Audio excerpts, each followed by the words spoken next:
mapapansin kami po ay papalabas na sa lugar ng Kabangaan.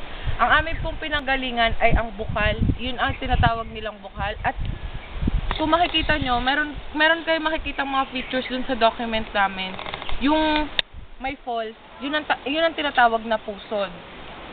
According dun sa tour guide namin, sana daw ma-develop yun para maging one of the tourist spots din ng sila. At nandito na kami sa parte to ng Bukal. Parte yan ng Bukal. Nasa taas na kami.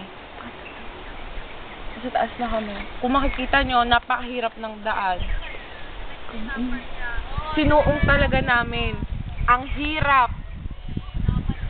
At ang inakyatan namin.